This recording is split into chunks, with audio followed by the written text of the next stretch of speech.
Friends, तो आज का सेशन हम स्टार्ट करते हैं। लास्ट सेशन में हमने क्या देखा था? लास्ट सेशन में हमने इनकैप्सुलेशन समझा था। इनकैप्सुलेशन क्या होता है, उससे रिलेटेड डेफिनेशन देखा था, प्रोग्राम देखा था, आउटपुट देखा था हमने कोड का। तो आज के सेशन में हम क्या करेंगे, उस टॉपिक को आगे बढ़ाएंगे और इनहेरिटेंस सीखेंगे। ओके फ्रेंड्स, तो स्टार्ट करते हैं आज का सेशन हम लोग इनहेरिटेंस के साथ। पहले समझते हैं ये इनहेरिटेंस होता क्या है। क्या नाम है? इनहेरिटेंस। इनहेरिटेंस, ये इनहेरिटेंस क्या होता है? तो ये इनहेरिटेंस वर्ड आपने सुना होगा अपने स्कूल डेज में, कॉलेज डेज में, जूनियर कॉलेज डेज में सुना होगा। बायोलॉजी सब्जेक्ट या साइंस सब्जेक्ट के अंदर इनहेरिटेंस वर्ड एक सुना होगा। अभी इनहेरिटेंस का मतलब क्या होता है? तो आपने सुना होगा कि पेरेंट होता है, चाइल्ड होता है। तो अभी क्या होता है कि जो पेरेंट की कुछ प्रॉपर्टीज या पेरेंट का कुछ बिहेवियर चाइल्ड के अंदर आ जाता है, चाइल्ड के अंदर इनहेरिट हो जाता है। तो इसको क्या बोलते हैं? इनहेरिटेंस कहते हैं। मीन्स समझो पेरेंट्स का जो फीचर है, वो फीचर या उनका बिहेवियर, वो जो क्या होता है पेरेंट चाइल्ड के पास भी आ जाता है, तो इसको इनहेरिटेंस कहते हैं। तो ये सेम कंसेप्ट हमारा प्रोग्रामिंग के अंदर भी होता है, ऑब्जेक्ट ओरिएंटेड प्रोग्रामिंग के अंदर। अभी समझो हमारे पास दो क्लास है, एक पेरेंट क्लास है, एक चाइल्ड क्लास है। और समझो पेरेंट क्लास के पास कुछ चीजें हैं जो चाइल्ड क्लास के पास नहीं है। समझो पेरेंट क्लास के पास कोई फंक्शन है और जो चाइल्ड क्लास को यूज करना है, बट चाइल्ड क्लास के पास तो है नहीं। तो चाइल्ड क्लास क्या करेगा? पेरेंट क्लास से लेकर यूज करेगा। तो ये जो होता है ना कि दूसरे क्लास से लेना और यूज करना, इसको हम लोग इनहेरिटेंस कहते हैं। क्या बोलते हैं? इनहेरिटेंस। एक और एग्जांपल देता हूँ। समझो तुम्हारे फादर है एंड तुम हो। ठीक है, तुम्हारे फादर एंड तुम। और क्या है, तुम्हारे फादर के पास लैपटॉप है, लैपटॉप। और क्या करना है, तुमको लैपटॉप यूज करना है। तो तुम क्या करोगे? तुम्हारे पास दो कंडीशन है। या तो तुम अपना लैपटॉप जाके खरीद लो नया, तुम अपना एक नया लैपटॉप ले लो और यूज करो, या फिर तुम अपने फादर से ले सकते हो। क्यों ले सकते हो? क्योंकि वो तुम्हारे पेरेंट है और तुम उनके चाइल्ड हो, इसलिए तुम ले सकते हो। उनकी जो चीजें उनको तुम यूज कर सकते हो। तो इसको क्या बोलते हैं? इनहेरिटेंस बोलते हैं। तो जब ये रिलेशनशिप हो, क्या बोलते हैं, पेरेंट और चाइल्ड का जब रिलेशनशिप हो, तो उसको बोलते हैं इनहेरिटेंस। तो ये सेम कंसेप्ट हम लोग इधर भी देखेंगे। पहले इसका डेफिनेशन देख लेते हैं कि इनहेरिटेंस का मतलब क्या होता है। डेफिनेशन देख लेते हैं। डेफिनेशन में क्या लिखोगे? The child class acquire the properties of parent class। The child class acquire the properties of parent class। तो इसको हम क्या बोलते हैं? इनहेरिटेंस कहते हैं। The child class acquire the properties of parent class। अगर चाइल्ड क्लास के पास पेरेंट क्लास की प्रॉपर्टीज आ जाती है तो इसको हम बोलते हैं इनहेरिटेंस। इनहेरिटेंस। अभी हमारे पास क्या टाइप्स ऑफ इनहेरिटेंस भी है। Types of inheritance. Inheritance means ये जो इनहेरिटेंस होता है ना, टोटल 5 टाइप्स का होता है। तो एक एक करके हम क्या देखेंगे, वो टाइप्स को देखेंगे। पहला टाइप है हमारा single inheritance. Inheritance, single inheritance. Second है हमारा multi level inheritance. Inheritance, multi level inheritance. Third है multiple inheritance. Multiple inheritance, inheritance. Fourth है हमारा single inheritance, multi level inheritance, multiple inheritance. Fourth है hierarchical inheritance. HIERARCHICL, hierarchical inheritance. Inheritance, inheritance के spelling हो गया inheritance. Inheritance, okay. और fifth one है हमारा hybrid inheritance.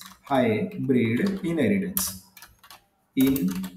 Inheritance, hybrid inheritance. Single inheritance, multi level inheritance, multiple inheritance, hierarchical inheritance, hybrid inheritance. तो ये 5 inheritance होते हैं जो कि C++ में हमको पढ़ना है इनहेरिटेंस के टॉपिक के अंदर। अभी क्या करेंगे? अभी हम लोग ने इनहेरिटेंस तो समझ लिया कि इनहेरिटेंस क्या होता है। The child class acquire the properties of parent class, इसको हम इनहेरिटेंस कहते हैं। बट जो इनहेरिटेंस होता है वो 5 टाइप का होता है। एक एक करके हम इसी टाइप को समझेंगे, सीखेंगे। तो पहले टाइप को देखते हैं, सिंगल इनहेरिटेंस। तो मैं क्या करूंगा, डायग्राम दिखाऊंगा। तो मैंने सिंगल इनहेरिटेंस जाके गूगल पे सर्च किया और कुछ डायग्राम सामने आ गया। मैं ये डायग्राम तुमको दिखाता हूँ। देखो ये क्या डायग्राम है। तो देखो, समझो हमारे पास एक क्लास है ए नाम का, एक क्लास है बी नाम का।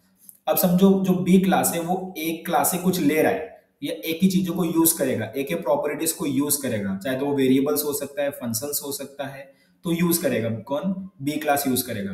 तो यहाँ पर क्या है, बी क्लास ए क्लास से कुछ ले रहा है, बराबर। तो बी क्लास एक सिंगल क्लास से कुछ ले रहा है, सिंगल क्लास, बराबर। तो बी क्लास एक सिंगल क्लास से कुछ ले रहा है तो इसको क्या बोलोगे, सिंगल इनहेरिटेंस बोलोगे। क्या बोलोगे, single inheritance, single inheritance. Single inheritance क्यों, क्योंकि देखो यहाँ पर दो क्लासेस है हमारे पास, क्लास ए क्लास बी है, and class B class A से कुछ ले रहा है, चाहे तो वेरिएबल्स हो सकता है, चाहे तो फंक्शंस हो सकता है, ठीक है, कोई भी प्रॉपर्टी हो सकती है। तो बी क्लास ए से ले रहा है, तो बी क्लास कितने क्लास से ले रहा है, एक सिंगल क्लास से ले रहा है, सिंगल क्लास, तो इसलिए क्या बोलोगे, सिंगल इनहेरिटेंस बोलोगे, सिंगल इनहेरिटेंस। अब देखो यहाँ पर कुछ वर्ड भी आता है, ये समझो ये जो एक क्लास है हमारा वो हमारा पेरेंट क्लास हो गया, और ये जो क्लास बी है वो हमारा चाइल्ड क्लास हो गया, चाइल्ड क्लास। तो जो पेरेंट क्लास है ना उसको बेस क्लास भी कहते हैं या फिर सुपर क्लास। तो जो पेरेंट क्लास होते हैं उसके दो नाम और भी है, parent class, base class, super class. और जो चाइल्ड क्लास होता है उसको डिराइव्ड क्लास भी बोलते हैं, डिराइव्ड क्लास या फिर सब क्लास, तीन नाम है, ठीक है। तो parent class, base class, super class, child class, derived class, सब क्लास। वापिस एक बार बोलता हूँ, parent class, base class, super class, child class, derived class, सब क्लास। तो ऐसे तीन नाम है, देखो यहाँ पर लिखा भी है, सुपर क्लास, सब क्लास। तो ये हमारा हो गया सिंगल इनहेरिटेंस। अभी नेक्स्ट वाला देखते हैं, multi level inheritance, multi level. तो मल्टी लेवल के लिए क्या करता हूँ, यहाँ पर मल्टी लेवल सर्च करता हूँ, मल्टी मल्टी लेवल बराबर मल्टी लेवल इनहेरिटेंस। तो इसको देखते हैं मल्टी लेवल इनहेरिटेंस को। तो इसमें क्या होता है, देखो समझो हमारे पास तीन क्लास है, class A, class B, class C, हमारे पास तीन क्लासेस हैं, ठीक है। अब इसमें क्या हो रहा है, देखो जो क्लास बी है वो क्लास ए से कुछ ले रहा है, क्लास सी क्लास बी से कुछ ले रहा है। तो यहाँ पर तीन क्लासेस है और बी क्लास ए से ले रहा है, सी क्लास बी से ले रहा है। तो देखो अगर मैं इन दोनों को कंसीडर करूं, ए और बी को सिर्फ कंसीडर करना है भी, तो मेरे पास एक क्लास ए क्लास बी है, क्लास बी क्या कर रहा है, क्लास ए से कुछ ले रहा है। तो यहाँ पर कौन सा इनहेरिटेंस हो गया, तो ए और बी के बीच में हो गया सिंगल इनहेरिटेंस, सिंगल। हमने सिंगल देखा था। हम समझो हमारे पास दो क्लास है, क्लास ए क्लास बी है, और क्लास बी एक सिंगल क्लास से कुछ ले रहा है, तो यहाँ पर क्या हो गया, सिंगल इनहेरिटेंस। तो ए और बी के बीच में क्या हो रहा है, सिंगल इनहेरिटेंस हो रहा है। इसी तरीके से अगर मैं बी और सी को कंसीडर करूं तो यहाँ पर क्या हो रहा है, सिंगल इनहेरिटेंस हो रहा है। तो ए और बी के बीच में भी सिंगल इनहेरिटेंस है, बी और सी के बीच में भी सिंगल इनहेरिटेंस है। तो यहाँ पर क्या होता है, लेवल क्रिएट हो गया, this is the level number one, ये लेवल नंबर टू, क्या क्रिएट हुआ, level, level one, level two. तो जब लेवल क्रिएट हो जाता है तो इसको हम बोलते हैं multi level inheritance. Okay, multi level inheritance देख सकते हो, A class, B class, C class, B class A से कुछ ले रहा है, सी क्लास बी से कुछ ले रहा है। तो यहाँ पर सिंगल इनहेरिटेंस एक हुआ, यहाँ पर सिंगल इनहेरिटेंस टू हुआ, यहाँ पर लेवल वन क्रिएट हुआ, यहाँ पर लेवल टू क्रिएट हुआ, इसलिए इसको बोलते हैं multi level inheritance. Okay, I hope so समझ में आ गया हो ये टॉपिक। तीसरा है हमारा मल्टीपल इनहेरिटेंस। अब मल्टीपल देख लेते हैं, मैं यहाँ पर सर्च करता हूँ मल्टीपल के लिए, मल्टीपल, PL, मल्टीपल इनहेरिटेंस। अब मल्टीपल इनहेरिटेंस देख लेते हैं, मैं एक अच्छा सा डायग्राम ओपन करता हूँ, ये वाला। अब मल्टीपल इनहेरिटेंस क्या होता है समझते हैं। देखो समझो हमारे पास दो क्लास है, क्लास ए क्लास, तीन क्लास है, class A class B class है, तीन क्लासेस है, ठीक है। अभी जो सी क्लास है ना, वो ए से भी कुछ ले रहा है, बी से भी कुछ ले रहा है। मीन्स ये जो सी क्लास है वो मल्टीपल क्लासेस से कुछ ले रहा है, ए से भी ले रहा है, बी से भी ले रहा है, तो मल्टीपल क्लासेस से ले रहा है। अगर वो मल्टीपल क्लासेस से कुछ ले रहा है तो बोलोगे multiple inheritance, simple multiple inheritance. Next है हमारा हेरार्कियल इनहेरिटेंस। अब हेरार्कियल क्या होता है जरा उसको समझ लेते हैं। हेरार्कियल, इधर मैं हेरार्कियल सर्च करता हूँ, HIERARCHI, हेरार्कियल इनहेरिटेंस। हेरार्कियल के लिए मैं क्या दिखाता हूँ, ये दिखाता हूँ। अब हेरार्कियल इनहेरिटेंस क्या होता है, तो समझो हमारे पास हेरार्कियल इनहेरिटेंस को समझने के लिए एक पॉइंट याद रखना कि मतलब वन पेरेंट क्लास और उसके मल्टीपल चाइल्ड क्लासेस हो सकते हैं। वन पेरेंट क्लास, उसके लिए मल्टीपल चाइल्ड क्लासेस। जब वन पेरेंट क्लास और मल्टीपल चाइल्ड क्लासेस हो तो क्या बोलोगे, हेरार्कियल इनहेरिटेंस बोलोगे। तो देखो अब जी जो क्लास है, क्लास जी जो है उसके दो चाइल्ड है, क्लास बी और क्लास ई, तो यहाँ पर क्या हो गया, हेरार्कियल इनहेरिटेंस हो गया। या फिर इसको देखो, क्लास बी है, क्लास बी के दो चाइल्ड है, क्लास ए क्लास है, तो इधर क्या हो गया, हेरार्कियल इनहेरिटेंस हो गया। क्लास ई है, अब इसके दो चाइल्ड क्लासेस है, क्लास डी क्लास एफ, तो यहाँ पर क्या हो गया, हेरार्कियल इनहेरिटेंस हो गया। तो जब सिंगल पेरेंट और मल्टीपल चाइल्ड हो, सिंगल पेरेंट मल्टीपल चाइल्ड, तो इसको बोलोगे हेरार्कियल इनहेरिटेंस। क्लियर, जब सिंगल पेरेंट हो, मल्टीपल चाइल्ड हो, हेरार्कियल इनहेरिटेंस उसको बोलते हैं। उसके बाद है हमारा हाइब्रिड इनहेरिटेंस। हाइब्रिड, हाइब्रिड में क्या होता है, देखो combination of any two inheritance. तुमने देखो अभी चार इनहेरिटेंस सीखा, single inheritance, multi level inheritance, multiple inheritance, hierarchical inheritance. तो चार इनहेरिटेंस सीखा। अभी चारों में से किसी भी दो या दो से ज्यादा का कॉम्बिनेशन करो, वो क्या बन जाएगा, हाइब्रिड इनहेरिटेंस बन जाएगा, सिंपल।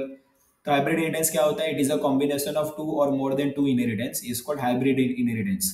तो दो या दो से ज़्यादा का कॉम्बिनेशन करोगे तो उसको हाइब्रिड इनहेरिटेंस बोलते हैं। तो आपसे ये समझ में आ गया हो, इसको डायग्राम से बहुत अच्छा समझ सकते हो, ठीक है।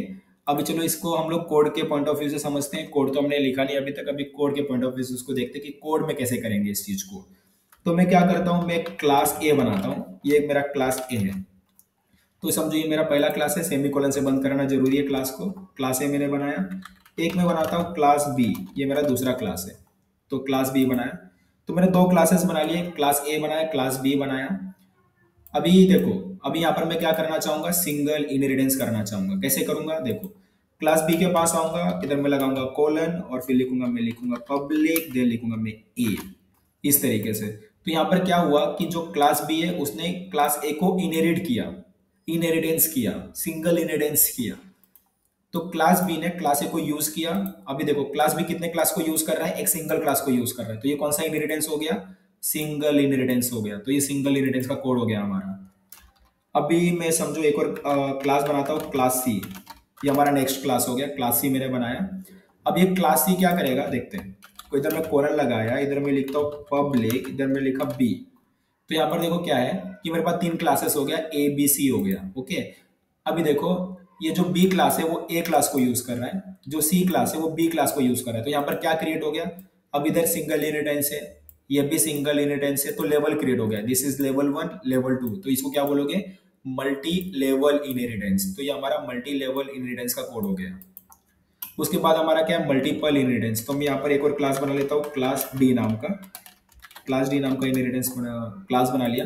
इसको सेमीकोलन से बंद करना जरूरी है, भूलना मत, सेमीकोलन से बंद करना जरूरी है। यहाँ पर मैं कोलन लगाता हूँ, यहाँ पर मैं लिखूंगा पब्लिक बी कोमा, फिर मैं लिखता हूँ पब्लिक सी, पब्लिक सी। तो अभी देखो जो क्लास डी है उसने दो क्लास को इनहेरिट किया है, क्लास बी को भी इनहेरिट किया है, क्लास सी को भी इनहेरिट किया है। तो जब एक क्लास मल्टीपल क्लासेस को इनहेरिट करता है तो उसको क्या बोलते हैं, मल्टीपल इनहेरिटेंस बोलते हैं, मल्टीपल इनहेरिटेंस। ओके। नेक्स्ट है हमारा हायरार्कियल इनहेरिटेंस। अब हायरार्कियल में क्या था, सिंगल पेरेंट मल्टीपल चाइल्ड। तो ये समझो ये हमारा पेरेंट क्लास है, इसके दो चाइल्ड क्लासेस बनाते हैं। तो जो बी क्लास है वो पहले से ए का चाइल्ड है, और सी को भी क्या करते हैं, ए का चाइल्ड बना देता हूँ। तो मैंने सी को भी ए का चाइल्ड बना दिया। तो यहाँ पर क्या हो गया, ये सिंगल पेरेंट क्लास है और इसके दो चाइल्ड क्लासेस है बी एंड सी। तो पेरेंट क्लास हमारा ए हो गया, इसके दो चाइल्ड क्लासेस हो गए बी और सी। तो यहाँ पर क्या हो गया, ये कौन सा इनहेरिटेंस हो गया, इतना, ये हो गया हमारा हायरार्कियल इनहेरिटेंस हो गया। ओके। लास्ट है हमारा हाइब्रिड इनहेरिटेंस। हाइब्रिड इनहेरिटेंस को समझते हैं। हाइब्रिड इनहेरिटेंस क्या था, कॉम्बिनेशन ऑफ टू और मोर देन टू इनहेरिटेंस। तो ये देखो अभी ये जो हमारा है इसके बीच में, अभी ए बी सी के बीच में कौन सा इनहेरिटेंस हो रहा है, hierarchical inheritance, single parent multiple child, hierarchical inheritance हो रहा है। और जो क्लास डी है वो कौन सा इनहेरिटेंस कर रहा है, मल्टीपल इनहेरिटेंस कर रहा है, मल्टीपल। तो ये हो गया हमारा इतना हायरार्कियल और ये हो गया मल्टीपल। तो कौन सा हो गया, अगर मैं पूरा कंसीडर करूं तो यहाँ पर दो इनहेरिटेंस हो रहे हैं, हायरार्कियल इनहेरिटेंस भी हो रहा है, साथ में मल्टीपल इनहेरिटेंस भी हो रहा है। तो ये हो गया हमारा हाइब्रिड इनहेरिटेंस। क्या हो गया, हाइब्रिड इनहेरिटेंस। इस केस में हाइब्रिड हो गया। तो आप सो ये समझ में आ गया होगा हाइब्रिड इनहेरिटेंस। तो ये हमारे 5 इनहेरिटेंस हो गया, टाइप्स ऑफ इनहेरिटेंस भी हो गया, 5 टाइप के इनहेरिटेंस हमने देख लिए। अब इसके अंदर मैंने कुछ कोड नहीं लिखा, तो अभी कोड लिख के भी देख लेते हैं, ठीक है। तो पहले तो मैं इसमें पब्लिक सेक्शन बना लेता हूँ, पब्लिक, एक पब्लिक सेक्शन बना, एक फंक्शन बना लेता हूँ वॉइड डिस्प्ले। तो एक डिस्प्ले नाम का मैं एक फंक्शन बना रहा हूँ, डिस्प्ले। अभी क्या करेगा, कुछ मैसेज को प्रिंट करेगा। क्या प्रिंट करेगा, ये क्लास ए प्रिंट करेगा, क्लास ए। बाहर निकल के इंड एल लगा देता हूँ, इंड एल। अब ये जो सेम कोड है मैं इसको कर लेता हूँ कॉपी, और इस सेम कोड को मैं बी के अंदर भी डाल देता हूँ, सी के अंदर भी डाल देता हूँ, देन डी के अंदर भी डाल देता हूँ। अब लिटिल बिट में चेंजेस करूंगा बस। मैं यहाँ पर अगर क्लास बी है तो मैं इधर क्लास बी लिख दूंगा, अगर क्लास सी है तो मैं इधर क्लास सी लिख दूंगा, अगर क्लास डी है तो मैं इधर क्लास डी लिख दूंगा, इस तरीके से। तो यहाँ पर हमारा ये काम हो गया। तो हमने क्लास ए लिखा। अभी क्लास ए में, अभी जो class A B C D जो चारों क्लासेस हमारे, सबके पास मैंने फंक्शन बना लिया डिस्प्ले नाम का, सबके पास डिस्प्ले फंक्शन है। और सब क्या कर रहे हैं, सबने कुछ ना कुछ मैसेज को प्रिंट किया है। अभी हम क्या करेंगे, ऑब्जेक्ट क्रिएट करेंगे, ऑब्जेक्ट। तो मैं थोड़ा सा जगह क्रिएट कर लेता हूँ। अभी यहाँ पर एक एक करके ऑब्जेक्ट क्रिएट करूंगा। तो ये ए का ऑब्जेक्ट होगा हमारा, ये बी का ऑब्जेक्ट होगा, ये सी का ऑब्जेक्ट होगा, ये डी का ऑब्जेक्ट होगा। तो मैंने चारों ऑब्जेक्ट क्रिएट किए, चारों क्लासेस के, ए का ऑब्जेक्ट, बी का ऑब्जेक्ट, सी का ऑब्जेक्ट, डी का ऑब्जेक्ट। अभी हम क्या करेंगे, ये जो सबके ऑब्जेक्ट है इनके ऊपर हम लोग डिस्प्ले फंक्शन को कॉल करेंगे, क्योंकि जो जितने भी क्लासेस सबके पास डिस्प्ले फंक्शन है, तो सबका डिस्प्ले फंक्शन कॉल करते हैं। ए डॉट डिस्प्ले को कॉल किया, देन करूंगा B dot display, then call करूंगा C dot display, then call करूंगा D dot display, A dot display, B dot display, C dot display, D dot display. तो मैंने चारों डिस्प्ले को call कर लिया। अभी क्या कर सकता हूँ, मैं इसको रन करूंगा, देखते हैं आउटपुट क्या आता है। पहले तुम ही एक सजेस्ट कर लो, गेस कर लो कि क्या आउटपुट आ सकते हैं। देखो अभी ए डॉट डिस्प्ले कॉल कर रहा है, मतलब ए क्लास का जो ऑब्जेक्ट है वो डिस्प्ले कॉल कर रहा है। तो ए क्लास जो है उसके पास एक डिस्प्ले फंक्शन है, बराबर। तो क्या प्रिंट होगा, क्लास ए प्रिंट होगा। इसके लिए ए डॉट डिस्प्ले के लिए क्या प्रिंट होगा, क्लास ए प्रिंट होगा। अभी जो बी डॉट डिस्प्ले है उसके लिए क्या प्रिंट होगा, तो ये जो क्लास बी है उसके पास भी डिस्प्ले फंक्शन है, तो वो क्लास बी प्रिंट करेगा। तो बी डॉट डिस्प्ले के लिए क्लास बी प्रिंट होगा। जो सी डॉट डिस्प्ले उसके पास भी एक फंक्शन है डिस्प्ले नाम का, तो उसमें क्या लिखा है, क्लास सी, तो क्लास सी प्रिंट होगा। अब डी डॉट डिस्प्ले, उस पर भी एक डिस्प्ले फंक्शन है, तो देखते हैं इसमें क्या प्रिंट हो रहा है, क्लास डी प्रिंट हो रहा है, तो क्लास डी प्रिंट होगा। तो ए डॉट डिस्प्ले के लिए क्लास ए प्रिंट होगा, बी डॉट डिस्प्ले के लिए क्लास बी प्रिंट होगा, सी डॉट डिस्प्ले के लिए क्लास सी प्रिंट होगा, डी डॉट डिस्प्ले के लिए क्लास डी प्रिंट होगा। चलो रन करके देखते हैं कि आउटपुट क्या आता है। रन किया मैंने इसको, आउटपुट देखते हैं। तो आउटपुट वही आ रहा है जो मैंने बताया था, class A, class B, class C, class D. तो जैसा मैंने बताया था आउटपुट वैसा आउटपुट आ रहा है, ये तो हमारा क्लियर है, इसमें कोई डाउट नहीं है। अभी थोड़ा सा मैं इधर कुछ चीजें करता हूँ। तो समझो ये जो बी डॉट क्लास बी है उसके पास जो डिस्प्ले फंक्शन है, इसको मैं कर देता हूँ कमेंट। इसको मैंने क्या कर दिया, कमेंट आउट कर दिया। अभी क्लास बी के पास डिस्प्ले फंक्शन नहीं है, और समझो तुम क्या कर रहे हो, ये जो बी का ऑब्जेक्ट है उस पर तुम डिस्प्ले फंक्शन कॉल कर रहे हो। अब क्लास बी के पास तो डिस्प्ले फंक्शन है ही नहीं, और फिर भी तुम क्या करो, डिस्प्ले फंक्शन कॉल कर रहे हो। तो उस केस के अंदर क्या होगा, तो उस केस के अंदर क्या होगा देखो, समझते हैं। अभी जो क्लास बी है, अगर वो डिस्प्ले फंक्शन कॉल कर रहा है बट उसके पास है ही नहीं, तो वो क्या करेगा, अपने पेरेंट से लेगा। अभी क्लास बी का पेरेंट कौन है, क्लास ए है। तो क्लास ए के पास जाएगा, डिस्प्ले फंक्शन सर्च करेगा, अब उसको ए मिल गया, बराबर। तो क्या प्रिंट होगा, क्लास ए प्रिंट होगा। समझ रहे हो। अगर बी डॉट डिस्प्ले कॉल कर रहा है, बी क्लास का जो ऑब्जेक्ट है उस पर डिस्प्ले कॉल कर रहा है बट उसके पास डिस्प्ले है ही नहीं, तो क्या करेगा, अपने पेरेंट से लेगा। और उसके पेरेंट के पास तो डिस्प्ले है और उसमें क्या लिखा हुआ है, क्लास ए प्रिंट करना लिखा हुआ है, तो क्लास ए प्रिंट होगा। मीन्स ए डॉट डिस्प्ले के लिए क्लास ए प्रिंट होगा, बी डॉट डिस्प्ले के लिए भी क्लास ए प्रिंट होगा, सी डॉट डिस्प्ले के लिए क्लास सी प्रिंट होगा, डी डॉट डिस्प्ले के लिए क्लास डी प्रिंट होगा। रन करके देखते हैं, आउटपुट देख लेते हैं। आउटपुट जैसा मैंने बताया वैसा ही मिला हमको। समझ गया, क्लियर। अभी सी के साथ करके देखते हैं। समझो जो क्लास सी है उसके पास जो डिस्प्ले फंक्शन उसको मैंने कर दिया कमेंट। ओके, और फिर भी तुम क्या करो, जो क्लास सी का ऑब्जेक्ट है उस पर तुम डिस्प्ले फंक्शन कॉल कर रहे हो। अब क्लास सी के पास अगर डिस्प्ले फंक्शन नहीं है तो वो अपना क्या करेगा, अपने पेरेंट से लेगा। अब उसका पेरेंट कौन है, ए क्लास है।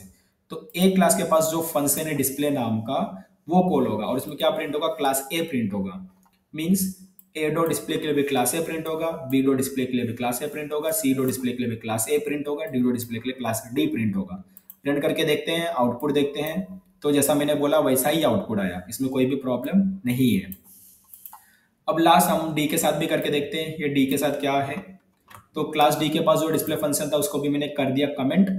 अभी रन करके देखते हैं कि क्या आउटपुट आता है। तुम आउटपुट को गेस कर सकते हो आउटपुट क्या होगा। मैं रन करके देता हूं, मैंने रन किया प्रोग्राम को। मैं बोल देता हूं कि इसमें आने वाला एरर। अभी एरर आएगा, क्या एरर आएगा जरा समझते हैं। तो एरर का नाम है एम्बिग्यूटी प्रॉब्लम। क्या नाम है, एम्बिग्यूटी प्रॉब्लम। अभी एम्बिग्यूटी प्रॉब्लम क्या होता है वो मैं समझाता हूं। देखो, जब तुमने डी डॉट डिस्प्ले कॉल किया, तुमने क्लास डी का ऑब्जेक्ट बनाया और डी डॉट डिस्प्ले कॉल किया, बराबर। अब क्लास डी के पास जाएगा, C plus plus compiler class D के पास जाएगा और चेक करेगा क्या उसके पास डिस्प्ले फंक्शन है क्या। नहीं, उसके पास डिस्प्ले फंक्शन नहीं है। तो वो क्या करेगा, उसके पेरेंट के पास जाएगा, उसका जो पेरेंट क्लास है। अब क्लास डी के पास तो उसका दो पेरेंट है, क्लास बी भी पेरेंट है, उसका क्लास सी भी पेरेंट है। तो क्लास डी के दो पेरेंट है, class B and class C. ठीक है, तो समझो वो क्या करता है, क्लास बी के पास जाएगा। अगर क्लास बी के पास जाएगा, क्लास बी के पास गया और डिस्प्ले फंक्शन सर्च किया बट उसको तो मिला ही नहीं डिस्प्ले फंक्शन। तो क्या करेगा, उसका भी जो ग्रैंड पेरेंट है, मतलब बी का भी जो पेरेंट है उसके पास जाएगा। बी का पेरेंट कौन है, क्लास ए है। तो क्लास ए के पास जाएगा और डिस्प्ले फंक्शन सर्च करेगा और उसको डिस्प्ले फंक्शन मिल जाएगा जिसमें क्या प्रिंट हो रहा है, क्लास ए प्रिंट हो रहा है। मीन्स अगर वो बी अगर ये बी को चूज करता है तो क्या प्रिंट होगा, क्लास ए प्रिंट होगा। सपोज उसने बी को ना चूज किया होता, सी को चूज किया होता। अगर सी को चूज किया होता तो क्लास सी के पास जाता, डिस्प्ले फंक्शन सर्च करता और उसको डिस्प्ले फंक्शन नहीं मिलता। तो क्या करता, उसका जो ग्रैंड पेरेंट उसके पास जाता, मतलब सी का भी जो पेरेंट है उसके पास जाता। अब सी का पेरेंट कौन है, क्लास ए उसका पेरेंट है, तो क्लास ए के पास जाता, डिस्प्ले फंक्शन सर्च करता, डिस्प्ले फंक्शन मिल जाएगा, और क्या प्रिंट होगा, क्लास ए प्रिंट होगा। मीन्स अगर वो सी को भी चूज करे तो भी क्या प्रिंट हो रहा है, क्लास ए ही प्रिंट हो रहा है। मीन्स बी को चूज करेगा तो भी क्लास ए प्रिंट होगा, सी को चूज करेगा तो भी क्लास ए प्रिंट होगा, मतलब वो किसी को भी चूज कर लेगा, प्रिंट होने वाला क्लास ए है। तो इधर एक कंफ्यूजन क्रिएट हो जाता है कि वो क्या चूज करे, बी से जो मिल रहा है वो चूज करे, सी से मिल रहा है वो चूज करे, कौन सा चूज करे। मतलब क्या है, अगर वो बी के रास्ते से जा रहा है तो उस रास्ते से भी उसको डिस्प्ले फंक्शन मिल रहा है, अगर वो सी के रास्ते से जाएगा तो भी उसको डिस्प्ले फंक्शन मिलेगा, मतलब वो किसी को भी चूज कर ले, यहाँ से भी डिस्प्ले फंक्शन मिलने वाला है, यहाँ से भी डिस्प्ले फंक्शन मिलने वाला है। तो ये प्रॉब्लम है। अब इधर क्या है कि ये डिसीजन नहीं ले पाता है कि कौन सा रन किया जाए, इसलिए आपको देता है एम्बिग्यूटी प्रॉब्लम।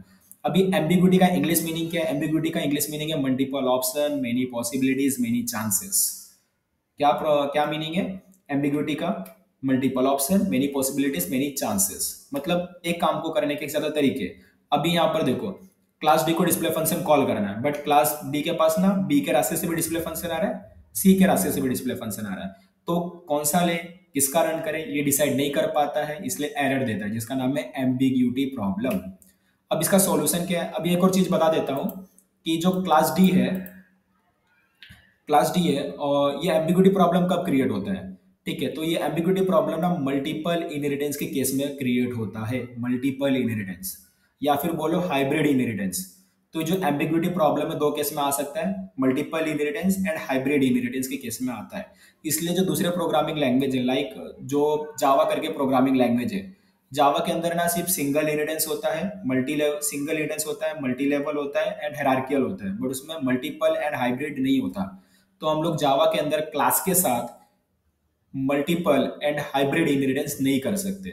जावा के अंदर क्लास के साथ सिर्फ single inheritance, multi level inheritance and hierarchical inheritance ही कर सकते हैं, ठीक है। जावा के अंदर हम लोग मल्टीपल एंड हाइब्रिड इनहेरिटेंस नहीं कर सकते क्लास के साथ। अभी जो हमारा अभी जो पाइथन करके प्रोग्रामिंग लैंग्वेज, आपने नाम सुना होगा पाइथन का, पाइथन के अंदर भी पांचों इनहेरिटेंस है। पाइथन ने क्या किया, इस प्रॉब्लम को सॉल्व कर दिया। पाइथन क्या बोलता है कि जो क्लास पहले आएगा मैं उसका रन करूंगा। अभी देखो क्लास डी है ना, क्लास डी का पहला पेरेंट कौन है, बी है, तो बी का रन करेगा। अगर यहाँ पर सी लिखा होता तो सी का रन करता, तो उसने क्या किया, प्रॉब्लम सॉल्व कर दिया है, बोला कि जो क्लास पहले आएगा मैं उसका रन कर दूंगा, खत्म कहानी। तो बड़ा सिंपल है। तो आप ये समझ गया होगा आपको ये चीज। तो पाइथन के अंदर पांचों के पांचों प्रोग्राम इनहेरिटेंस होते हैं। जावा के अंदर तीन होता है, single, multi level and hierarchical class के साथ। एंड अभी देखो मैं क्लास के साथ क्यों बोल रहा हूँ जावा के अंदर, क्योंकि जावा के अंदर मल्टीपल इनहेरिटेंस पॉसिबल है but with inherit interface possible है। अभी इंटरफेस क्या होता है वो तुम जावा में पढ़ोगे, बट मैं एक बेसिक आइडिया दे रहा हूँ कि जो जावा करके प्रोग्रामिंग लैंग्वेज है उसमें सिंगल इनहेरिटेंस कर सकते हो, मल्टी लेवल कर सकते हो और हायरार्किकल कर सकते हो क्लास के साथ। अगर तुमको मल्टीपल इनहेरिटेंस करना है तो वो इंटरफेस के साथ करोगे जावा के अंदर। बट जो पाइथन करके प्रोग्रामिंग लैंग्वेज है उसमें पांचों इनहेरिटेंस कर सकते हो, single inheritance, multi level inheritance, multiple inheritance, hierarchical inheritance, hybrid inheritance, पांचों इनहेरिटेंस तुम पाइथन के अंदर क्लास के साथ कर सकते हो। और सी प्लस प्लस के अंदर भी पांचों के साथ कर सकते हो, बट कैसा है कि multiple inheritance and hybrid inheritance के केस में एम्बिग्यूटी प्रॉब्लम अराइज हो सकता है। तो इसका सॉल्यूशन क्या है, जो क्लास डी है ना उसके पास अपना फंक्शन होना चाहिए। तो क्लास डी के पास अपना फंक्शन होगा तो इसमें कोई भी एरर आने वाला नहीं है, ठीक है। जैसा आपको एक्सपेक्टेड आउटपुट था वैसा आउटपुट मिल जाएगा, इसमें कोई भी प्रॉब्लम नहीं आएगा। तो आई होप सो ये आपको समझ में आ गया हो। तो आज हमने क्या क्या देखा, आज हमने देखा इनहेरिटेंस क्या होता है, टाइप्स ऑफ इनहेरिटेंस देखे, डायग्राम से हमने समझा, फिर कोड से हमने समझा, फिर हमने सबका ऑब्जेक्ट बनाया, फंक्शन को कॉल किया, आउटपुट भी समझे के करके, एम्बिग्यूटी प्रॉब्लम को समझा। तो आई सो ये सेशन आपको मजा आया हो, ये सेशन देखकर इसमें जो आज आपने टॉपिक सीखा वो आपको अच्छे समझ में आ गया हो। क्योंकि ये जो टॉपिक है ना not only for C plus plus, ये दूसरे प्रोग्रामिंग लैंग्वेज में भी होता है। अगर ये टॉपिक आपने सी प्लस प्लस में क्लियर करके ले लिया तो जो दूसरे प्रोग्रामिंग लैंग्वेज जो आप इन फ्यूचर सीखोगे, लाइक पाइथन सीखोगे, जावा सीखोगे, जावास्क्रिप्ट सीखोगे, पीएचपी सीखोगे या सी शार्प सीखोगे, तो ये सब में है। ओके तो जो ऑब्जेक्ट ओरिएंटेड प्रोग्रामिंग का जो कंसेप्ट होता है वो सब में होता है, जितने भी प्रोग्रामिंग लैंग्वेज जैसे मोस्टली सब में होता है। तो एक बार सीखो और हर जगह यूज करो, ऐसा है। तो आई होप सो ये आपको समझ में आ गया हो। ये जो कोड है मैं आपको प्रोवाइड कर देता हूँ, मेरा जो गिटहब रेपो है C plus plus programming mastery का, मैं वहां पर डाल देता हूँ। एक नया फाइल बना देता हूँ मैं, इसका नाम मैं लिखता हूँ इनहेरिटेंस डॉट cpp। और मैं ये क्या करता हूँ, ये जो कोड है मैं इधर डाल देता हूँ, सेव कर देता हूँ मैं इसको। ओके, तो ये जो कोड है आपको मिल जाएगा मेरे CPP प्रोग्रामिंग मास्टरी करके जो रेपो है, पब्लिक रेपो है, उस पर आपको मिल जाएगा। आप यहाँ पर आकर सारे कोड जो भी एक्सेस कर सकते हो, डाउनलोड कर सकते हो, स्टार भी मार्क कर सकते हो। आप सो ये सेशन आपको पसंद आया हो, अगर आपका कोई सजेशन हो या कोई डाउट वगैरह हो जो आप अगर या फिर कुछ आप मेरे साथ डिस्कस करना चाहते हो, तो मेरा जो इंस्टाग्राम प्रोफाइल है एलिवेट कोडर्स करके, वहाँ पर आकर आप मेरे को फॉलो कर सकते हो और मेरे से डिस्कस कर सकते हो, मेरे से जुड़ सकते हो। और ये जो मेरा C++ प्रोग्रामिंग का प्लेलिस्ट है फ्रेंड्स, एक हेल्प करना, ये C++ प्रोग्रामिंग का जो प्लेलिस्ट है, आप हो सके तो अपने जो कॉलेज का ग्रुप होगा, आपका जो व्हाट्सएप ग्रुप होगा कॉलेज का, या फिर अपने फ्रेंड्स के साथ ये जो प्रोग्रामिंग का प्लेलिस्ट है वो शेयर कर दो, C++ प्रोग्रामिंग का प्लेलिस्ट, जो कि आपके साथ आपके जो फ्रेंड्स है, आपके जो दोस्त है, उनका भी फायदा हो सके, उनका भी जो C++ प्रोग्रामिंग का जो कंसेप्ट है वो पूरा क्लियर हो जाए। अगर आप ऐसा चाहते हो तो अपने फ्रेंड्स के साथ शेयर कर दो। तो ठीक है फ्रेंड्स, तो प्रैक्टिस करते रहो, सीखते रहो, हम लोग मिलके आगे बढ़ते रहेंगे कोडिंग की जर्नी में। तो फ्रेंड्स मिलते हैं नेक्स्ट सेशन में। Bye friends.